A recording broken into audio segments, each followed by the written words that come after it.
afternoon. I'm Taylor Comblouzier, a mining analyst here at Red Cloud Securities.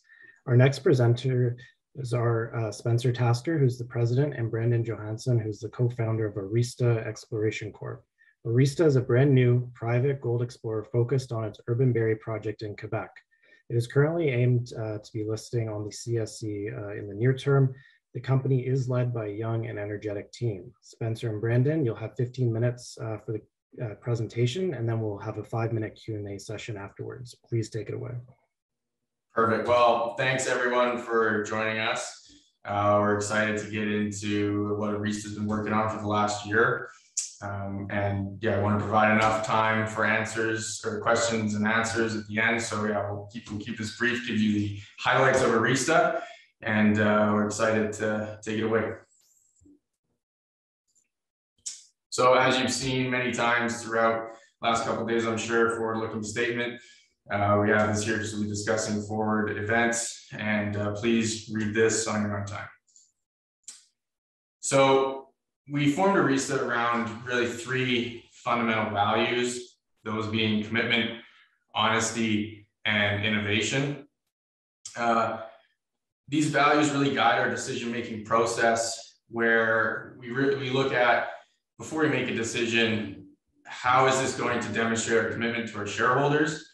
And are we really using all knowable and relevant information in an innovative way to drive the company forward? Ultimately, our goal is to create long-term sustainable shareholder value.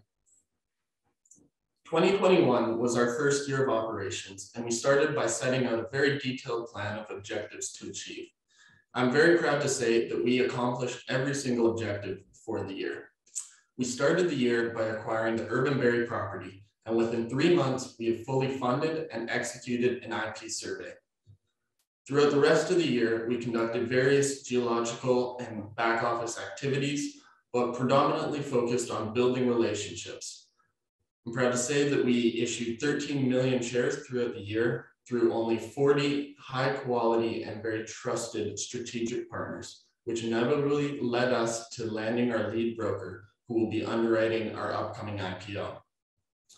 We applied the same philosophy to 2022.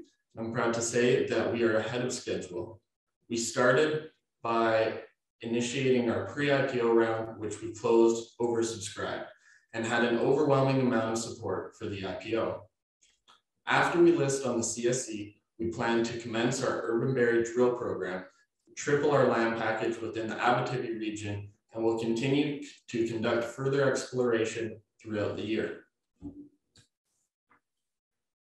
So Brandon and I founded the company, and over the last year, we built out the team. I'm very proud of this team that we built out with collectively over 100 years of experience. We're a unique and synergistic team in the sense that each member really goes out on their own in their respective field to collectively drive AuRista forward. We're constantly seeking new and exciting opportunities and innovative methodologies and procedures to try and cut costs and be more efficient, which is evident from our 2021 year, where we achieved a considerable amount for a young team, which we're really proud of, and we bring a lot of energy to the table. So I'm incredibly excited to move forward. Prior to the IPO, we currently have 15 million shares fully diluted, with less than 50 shareholders.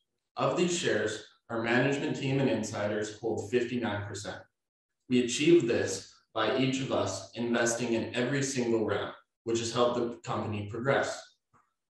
To maximize the integrity of our share structure, we have implemented an escrow agreement that will only allow for the IPO round to freely trade for the first 3 months post-listing.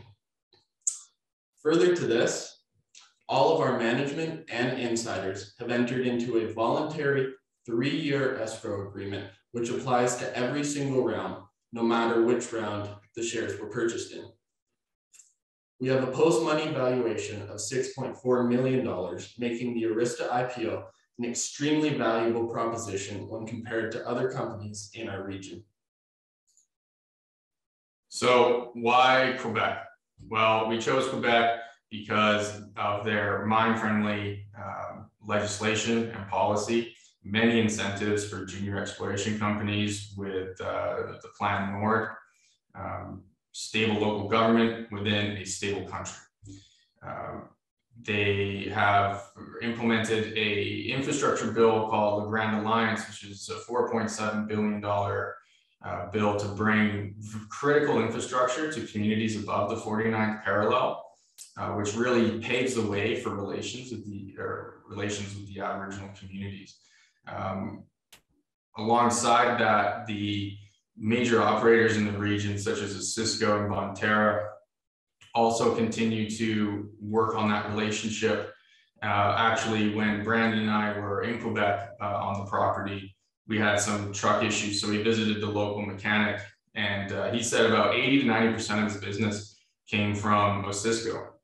So that was really great to hear. Another reason we chose the urban berry was because of the accessibility. So for about 100 kilometers from the nearest town, there's a gravel road, and that brings you to the Urban Berry Gold Camp. From there, it's about 35 kilometers via dirt road, and this dirt road is very well maintained. We actually drove a Ford Explorer through there to get to the property, and there was no issues with that. Further to that, there's an intricate road network on the property, which really helps us conduct our exploration and was incredibly beneficial when we were out there. One of the most notable aspects of our property is its strategic location, situated in the heart of Osisko Mining's massive claim position within the region. Within 25 kilometers of our property, there is almost 10 million ounces of a mineral resource estimate of gold. And to further this point, we are on trend with all three of these deposits. The Urban Berry Gold Camp has seen many success stories, from Bonterra Resources, a fellow Vancouver-based junior explorer who developed the Gladiator and the Berry deposit, to some major players like Osisko Mining, who are currently developing their Windfall deposit and are nearly at 7 million ounces of gold. The area has even seen some international producers like Northern Star, who currently have an $11 billion market cap and have started to help fund the development of the Osisko Windfall deposit through their latest debenture. So forward warning, the next about 5 slides are quite technical in nature. So we'll try and get through that and give you the highlights of the property. So first thing, the region has orogenic deposits, meaning the deposits are hosted within structures. The Urban Berry property hosts 3 structures, 3 regional structures, and 2 of which are gold bearing, along with the Berry deposit, Gladiator deposit, and Windfall Lake deposit. So we're on trend with all 3 of those. Further, we are also host within the macro formation, which is the geological formation, which hosts the Windfall Lake deposit, Bonterra's Gladiator, and Berry deposits as well. So we have really everything geologically, regionally, that we could ask for in terms of promising value proposition. Further to that, the region actually is rather unexplored due to lack of outcrop and excessive overburden. So due to recent technology advancements, we're able to see deeper, clearer, and reduce costs through geophysics. So we're positioned quite well to take advantage of this opportunity, and we continue to do so. The first exploration that was conducted on our property was a 2-phase soil sample program. They started off by doing a property-wide sampling program at 200-meter spacing. Following this, they honed in on some of the anomalous gold and silver samples and conducted 50 and 25-meter spacings. Some of the highlights of this program included a 62 gram per ton silver anomaly that was in the northwestern quadrant of our property. Surrounding this sample was 20 other silver samples that assayed above 10 grams per ton. We were able to compile all of this data into our 3D model. We're able to use a vectoring technique along with our geological team to develop trends within the property. So a little further to the region, actually, it's quite fragmented with many small operators in the area, with a few larger ones such as the Cisco and Bonterra. We believe over the next 5 to 10 years, there will be considerable consolidation in the region, such as what we've seen from the not too far away Canadian Malarctic. So what we've found from technical reports of our neighbors is that really geophysics is king in the region for exploration. So we continue to weight our decision heavily on future exploration based off of these geophysics results. And like I said, because of the advancements in technology, we can see deeper, clearer, and reduce our costs of these programs. So it becomes a lot more efficient for us. The underexplored nature really gives us, I can't emphasize that enough, really gives us a massive opportunity to really build out this property. Previously in 2016, there was about 146.9 kilometers of geophysics conducted through ground mag, VLF, and beat map, which, as you can see on the image to the right, showed there was strong magnetics along the urban shear zone, shown in purple there. Like Spencer said, geophysics have proven king in this area due to its swampy nature. In fact, Bonterra Resources actually stated in one of their previous technical reports that IP has proven to be the most effective method of exploration within the urban buried gold camp. So when we saw that our property had a IP and drilling program conducted on it in 2017, we were overjoyed. Their IP program targeted a interpretated fold and some soil anomalies, and they actually discovered a chargeability anomaly, which they shortly after targeted with their drill program. They ran a very efficient program and were able to reduce costs by taking advantage of the pre-existing IP camp. So they didn't have to demob the camp, and they didn't have to mow their drill camp because their drills arrived within a week of the IP survey concluding. Their drill program yielded some gold anomalies and countless indicator metals, which further proved our theory that there is gold on our property. We just need to find where it's coming from. So we conducted a IP survey in 2021, where Brandon and I both went out to the property along with our exploration team for 2 months to really reduce our costs and be as efficient as we could. Ultimately, this yielded a significant result, as you can see from the 2 lower images on the right, of a massive chargeability anomaly about 1 kilometer long and structurally hosted, which is exactly what you want to see in this region. Further to that, you can also see in the image on the bottom right how the chargeability anomaly begins to expand at depth. We could only see about 200 meters in depth due to the type of IP survey that we conducted. So you see that hard cutoff. That's good and what you want to see. So in the region, a lot of these deposits expand at depth. So seeing chargeability anomalies that continue to expand at depth is very promising for us. We have worked closely with our geological team and multiple other geophysical and mineral consulting firms to get as many interpretations and opinion on all of the historical data and the data we recovered in our IP survey. We've compiled all of the data into an interpretable 3D model, which allows us to stack each program on top of each other and identify and develop trends, not only in the geological formations of the ground, but between each of the programs and their results. As you can see in the top left corner, or in the top left corner of the image, those will be our drill collars that we're intending to drill in our upcoming program.